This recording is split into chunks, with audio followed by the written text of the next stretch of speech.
Well, good morning. Man, my beard is getting gray. What is up with that?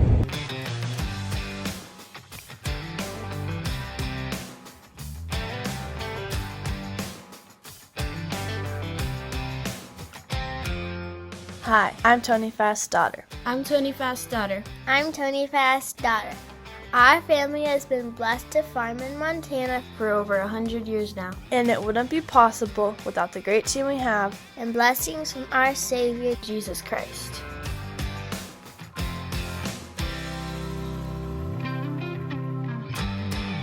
Tim got all the chickpeas cleaned yesterday, and I had to run to town with the girls, take them in for gymnastics and some other things, and some church in the evening. So, yeah, I left him to the wolves, and it took him a long time to get all that seed clean, but it's done. Still have to clean some spring wheat as well as oats, and maybe one more load of peas. Anyways, I'm leaving the farm for a couple days, heading to the Commodity Classic, and heading to Williston. Gonna fly out of there and head to Orlando.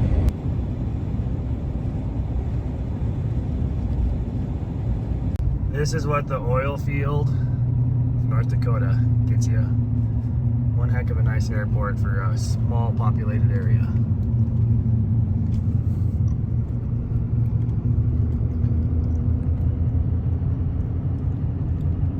See what happens when you fill the hub with oil? It just leaks out. Like, for real. I gotta put more oil in it. Oil's not cheap. Anyway, yeah. When we had this in here earlier, I noticed that it was low on oil, so of course I just topped it off. And, where are they at? Right here. Right there. There's the jump posts that you don't have to take the whole battery box off. Anyway, I crawled underneath here. Yeah. Crawled under here to hook battery jumper cables up to it, and noticed the inside of the tire had oil down it, so I gotta redo a wheel seal, or do a wheel seal, not redo this one. So anyway, not terribly hard, just really messy.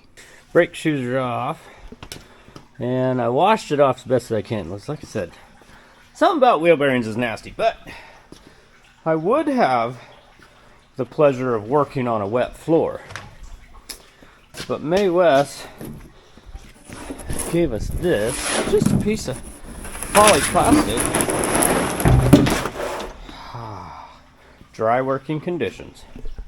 Thanks, May Wes. So after I had put 1.5 quarts in this hub, that's all the oil that came out. And that's less than 1,000 miles. So, yeah. She's leaking bad. Now, obviously, there's a little bit of oil down there in the well, and we'll get to that. But, as of right now, the race looks good. The bearing looks good. Or the outer race. Check the inner race. And the inner wheel bearing when I get to it. I'm going to pop that hub off.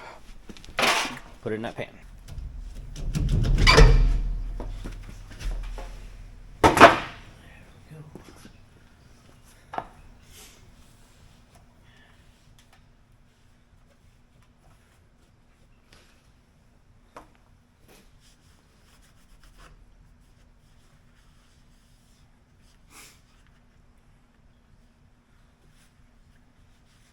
Everything looks pretty good. Just a little bit of a leaky seal. That'll happen.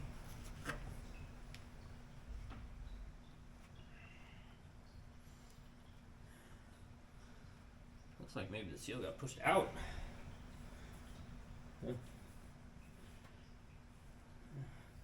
So, see if we can find a part number before I destroy it, because I tend to destroy seals taking them out. But anyway, see if I can't find part number, make sure we don't have one already here. Hopefully I don't have to run to town. It's not every day that you can get a Millennial to do something. So when you find an opportunity for one to do it, you have them do it. Really appreciate the effort there, Zach. Oh, and congratulations on the 1 million subscribers. Well, unfortunately, I did have to run into town to get a new wheel seal. We did not have one like we thought we did. So anyway, this will go in there. It's even labeled oil side. So that goes into the part to hold the oil in. Pretty self-explanatory. Anyway, yeah. Guess I'll put it back together.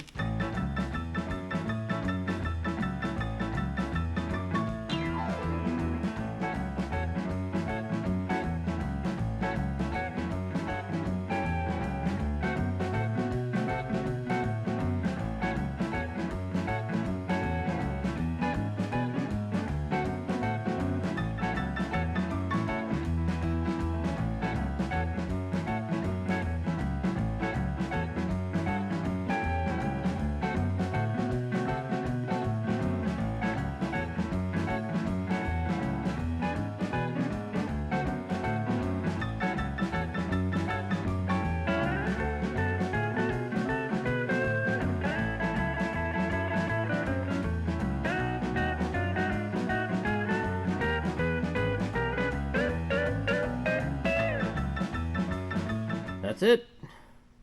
Back together. Well, I had to put the hubcap on and fill it with oil, but the hub itself is put back together. Hubcap is back on. We're gonna give it a little while.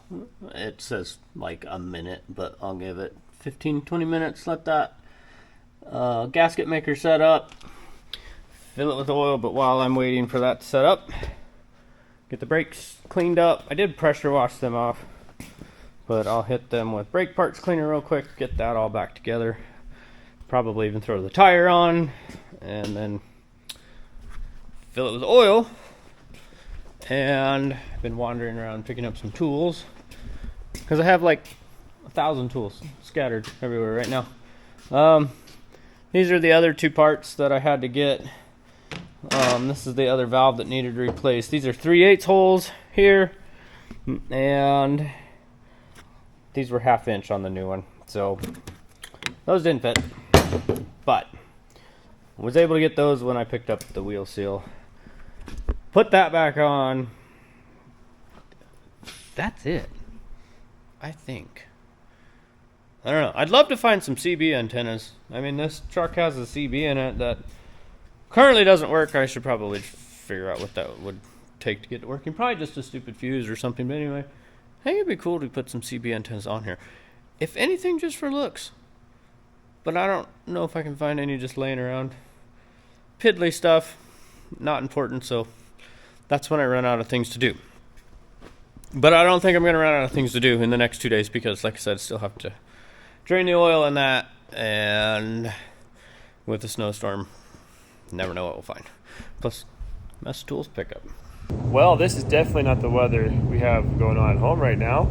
Amy's been sending quite a few pictures of a lot of snowbanks showing up in the yard. So, waiting for the shuttle bus this morning to take me up to the show.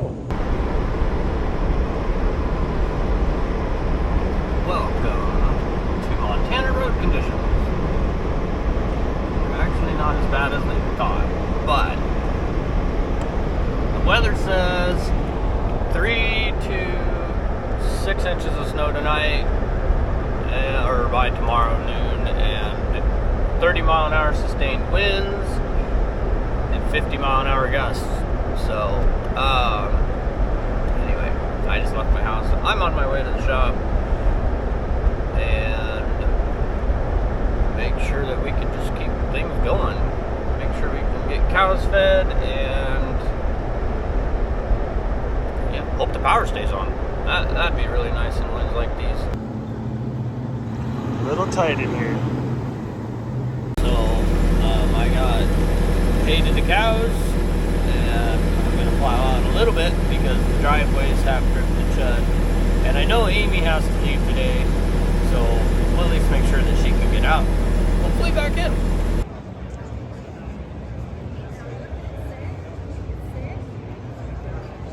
Guess what finally came in the mail?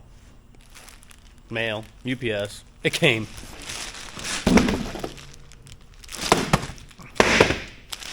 The long-awaited pogo stick. Voila! That should work because there's a brace right there. So let's do it. Well, there you have it. We finally got our pogo stick on. It is 20 after 9. I'm going home. It's miserable out and only getting worse, and snow on the way, so yeah. I was talking with Amy because obviously Tony's gone at Commodity Classic, so she had an appointment to get into town, and only went about 5 miles and decided it wasn't worth it and rescheduled her appointment. So the roads are getting that bad that fast. Really should just drive through the lens of the camera because it looks better in the camera. Little wintry out. Well, just because you're home early from work doesn't mean you're not doing stuff. Well, we're here at the Commodity Classic. I came down with the Ariat guys. This blue paint probably looks familiar, especially that one lately. So what all did you guys bring down here? This looks a little different than mine. Yeah, no, we're excited to be here. 2023, first time we ever come to the Commodity Classic show. So right behind me here, we got the 1024S. It's fairly new to coming into the United States. This bagger here is probably the fastest one on the market. It's heavy duty, 24-inch auger, largest hopper, 10 feet by 12 feet. This model shines for strictly unloading grain carts. No swing away like we have. That's correct. No swing away auger is an option on this one. That's a different model that we weren't able to have here due to space constrictions in the booth. Yep. And you got the unloader. There's a few updates that are new to what ours had, right? Major update that we did just probably 2 or 3 years ago now. We used to have a shaft there with some bearings and chains. So this model here, the drive line goes directly onto the gearbox. Then we have another vertical shaft coming out of the top of that gearbox. So we eliminated 1 gearbox, 2 chains, 6 sprockets, a short stub shaft, and 2 pillow block bearings. That was a huge deal. So no longer need chain oil. That is correct. And don't got to check the tension on those chains. And you said there's an improvement down here too. Yes. A new update. Additionally, we got rid of our gauge wheels down in the bottom. We found that they were not necessary because we can adjust how far we have the gauge wheels off the bottom of the bag with a chain on the trailer. So why we did this was to have better flow. So the gauge wheels are gone. We added a paddle to the chain, and now we pull more grain away from the backside, so we got less weight. And additionally to that, in here we added a plate, and also we put a spout on the elevator, so we have a little bit less dust, but also we eliminated a lot of the grain that was spitting out. Splattering back up. And depending on the commodity, typically corn and peas were the worst for that. Sure. Which we didn't experience much in Canada because we don't do corn in Canada. Yep. But it was a problem in the US, so we dealt with that. So you got 4 products from Ariat. You got 2 of them here. We've got the third one, the bagger with the truck unloader. What is new from you guys? Well, we are also building grain augers now. We're starting out with the smaller ones, the 8x39, 8x46, and then also the 10-inch, 10x39, 10x46, complete with mover packages, oil bath, chain box. We're also doing it's a heavy duty auger, 10 gauge tubing, 1/4-inch flighting, and at the bottom end we have a replaceable section of flighting. And then on the mover we have foam-filled tires, so you'll never get flat tires. That's a complete package deal we can do. We're excited about it. We think there's a great opportunity between the heavy-duty tubing and the flighting and the oil bath chain box. It's something that we want to look for longevity. It's got to be a quality auger built to last. Yep, definitely back in North Dakota. Oil field things. I made it home from Commodity Classic. I ended up spending the night in Williston, and had quite the blizzard at home here. Now we need to push some snow. But Commodity Classic was a huge success, record attendance. Yeah, I'm gonna go push some snow now. Amy had the skid steer out yesterday. Got some stuff pushed, but I had a little adventure getting through that. And down the driveway here.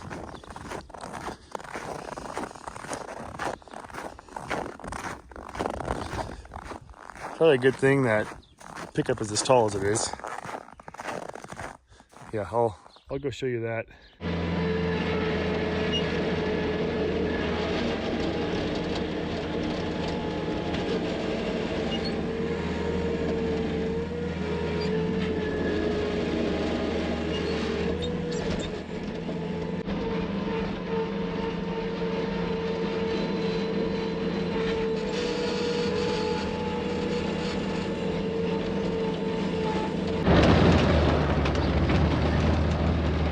That snow right there with the skid steer, it's so hard. You can see the slabs that we were pushing up.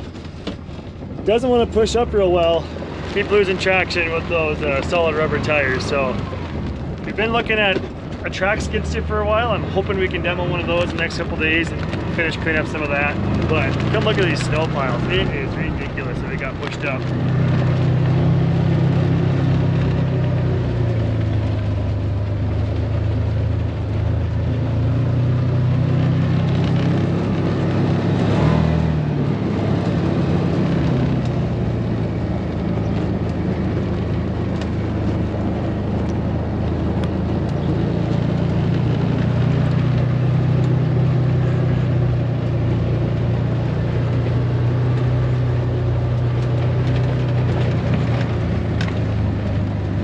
I haven't even tried digging out Dad's house yet. That's at least 3 foot deep, 4 feet deep drifts.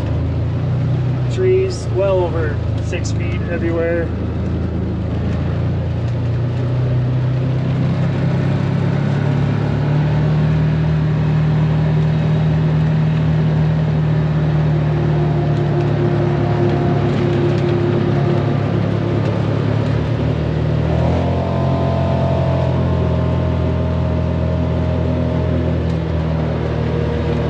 There's a row of trees there that's buried that you can't even see. I don't even know how deep that's going. It's crazy deep though.